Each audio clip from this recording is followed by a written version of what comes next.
मेरा सवाल ये था कि then why is Rahul Gandhi doing? देखिए क्या होता है ना, इसमें हम डिबेट कर रहे हैं, अब वो मुद्दे में बनने वाले कुछ तो करें। हम बैठे हैं ना 4 लोग, अभी घंटे करेंगे, आपके शो वायरल है, उसमें देखिए इतने लोग देख रहे हैं, कितने लोग देख रहे हैं, बहुत लोग देख रहे हैं, 4000 5000 लोग देख रहे हैं, और चैनल डिबेट कर रहे हैं 12,000 लोग, फिर वो डूट जाए। कुछ लोगों को कंफ्यूजन हो जाता है, सफेद सी कमीज है, फेंकते रहो कुछ चिपकेगा, ठीक है। नहीं, केवल ये इतना आसान मामला नहीं है। फिर ऐसे कहो, देखिए इसका लक्ष्य दूसरा है।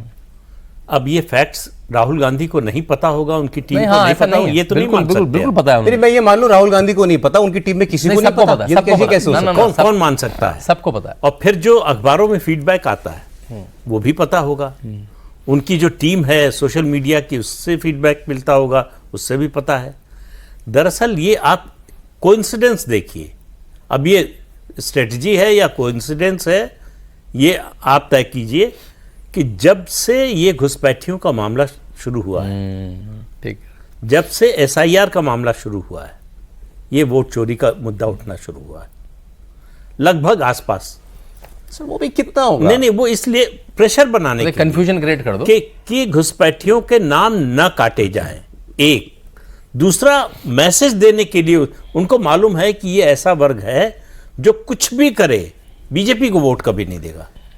सर ये भी हमको दे ना दे। दूसरी बात, जो मुस्लिम तुष्टीकरण का उनका एजेंडा है, उसमें वो मैसेज दे रहे हैं उस क्लास को कि भाई हम आपके साथ हैं।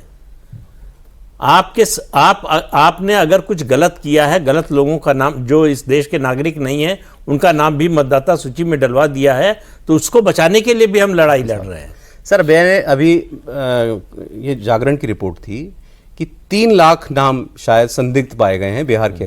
नॉट रिकमेंडेड की श्रेणी में 3 लाख नाम है ना, जिनको आप घुसपैठिया या संदिग्ध व्हाटएवर फॉरेनर्स कह सकते हैं।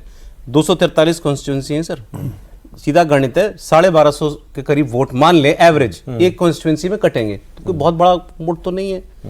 तो ये एक बात रही।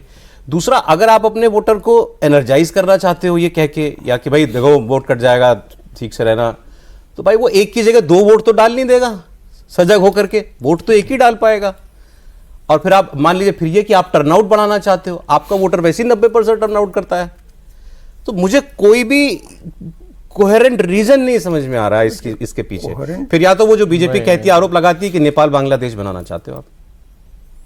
नहीं, वो तो बहुत समय से कोशिश चल रही है, कई तरह से चल रही है। अराजकता हो, अशांति फैले, रिजीम चेंज जो है वो किसी भी तरह से हो। और जॉर्ज सोरोस का मतलब वो तो ओपन स्टेटमेंट है, स्टेटेड गोल। 1000 करोड़ रुपए हमने रखा है भारत में रिजीम चेंज के लिए, 2024 के चुनाव से पहले से बोल रहा है। और उसके बाद आपने देखा जिस तरह से वो तथाकथित किसान आंदोलन हुआ, सीए के खिलाफ जिस तरह से आंदोलन हुआ, तो ये वही सीए का ही आंदोलन था, शाहीन बाग वाला। तो कुल मिलाकर आपको एक पैटर्न दिखेगा।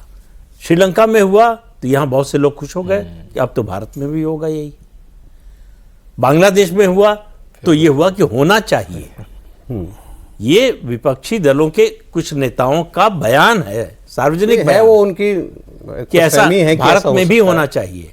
और नेपाल में हुआ तो ये कहने लगे कि बस डर के रहो, होने वाला है।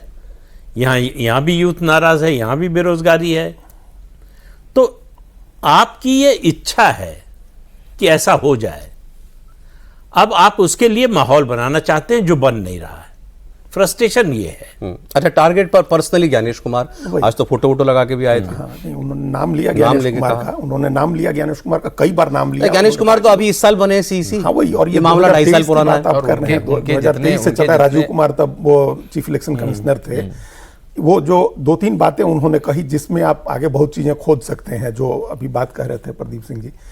उन्होंने कहा कि हमारा लोकतंत्र की हत्या हो रही है। उन्होंने कहा युवा सुन रहे हैं, युवा समझेंगे तो फिर वो बर्दाश्त नहीं करेंगे। बार यूथ जो है वो सुनेगा तो बर्दाश्त नहीं करेगा। इस तरह की वो बातें कर रहे थे जिसमें कहीं ना कहीं उकसावा दिख रहा था।